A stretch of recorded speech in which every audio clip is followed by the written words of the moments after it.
Stage మీకు వచ్చి నేను అగ్రికల్చర్ చేస్తున్నా అంటే నిజంగా చాలా ఆనందంగా ఉంది. ఎందుకంటే ఒక బయట ఎక్కడ ఉందండి ఇలాంటి రికగ్నిషన్ కానీ ఒక మామూలు 7వ తరగతి చదివేది ఇలా కొట్టేసుకోవచ్చా? ఎసాను మాట్లాడండి సార్. ఒక మామూలు వ్యక్తిగా స్టేజ్ మీదకి వచ్చి మాట్లాడుతున్నారంటే ఇలాంటి అవకాశం ఇచ్చిన ఒకసారి great Vestige and winnowing teams ఒకసారి గ్రేట్.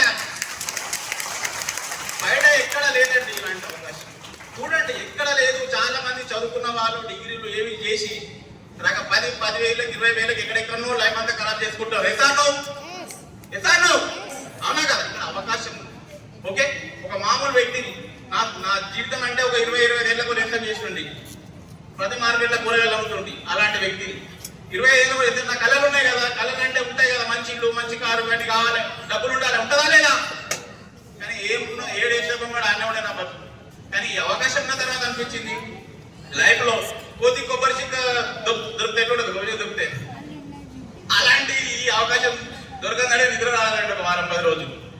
ఏమంటారండి బయట చేంజ్ యువర్ లైఫ్. ఇంతకన్నా బయట కన్నా ఏ చిన్న షాప్ పెట్టాలన్నా లక్షలు పెట్టాలి. నడసదా లేదా చూడు. చాలా మంది ఎంత ఇబ్బంది పడుతున్నారు. చేపలు పెడుతున్నారు, తీసేస్తారు. ఎందుకు ప్రాబ్లం ఏంటంటే కాంపిటీషన్, రకరకాల ప్రాబ్లమ్స్. అవునా కదా? నేను ఇక్కడ ఏం చేస్తున్నామండి? నమ్మితే సొమ్ము లేకపోతే నమ్మండి. నేను నమ్మిన కాబట్టి ఇక్కడ 1 year నుంచి ఫుల్ టైంగా చేస్తున్నా.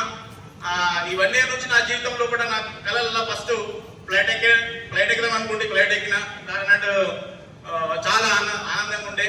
ఆ తర్వాత వచ్చేసి ఒక కార్ తీసుకున్నాను 10 lakhs వరకు. ఇప్పుడు నెక్స్ట్ ఇయర్ మే కల్లా 1 crore ఇల్లు తీసుకోబోతున్నా. ఎక్కడైనా ఉన్నాయండి అవకాశం? లేదండి. కాబట్టి మీరు ఇక్కడ నమ్మండి. మీకు ఎవరైతే తోలుకొచ్చిరో వాళ్ళని ఒకసారి కూర్చోండి. నిజమా కాదా తెలుస్తుంది. ఫస్ట్ వచ్చినప్పుడు నమ్మకం ఉంటుంది, కానీ కూర్చొని నిజమా కాదా కొన్ని మీటింగ్లు మన వాళ్ళు చెప్తారు, మన సీనియర్స్ 21 minutes కంటిన్యూ వచ్చినట్టయితే మీకు 100% నమ్మకం వస్తుంది. రోజు జూమ్ అండ్ మీటింగ్స్ ఉంటే నమ్మకం వస్తుంది. నమ్మితే అప్పుడు నమ్ముతారు 100% ఖచ్చితంగా మీరు ఇలా స్టేజ్కి రావచ్చు. Thank you wish well.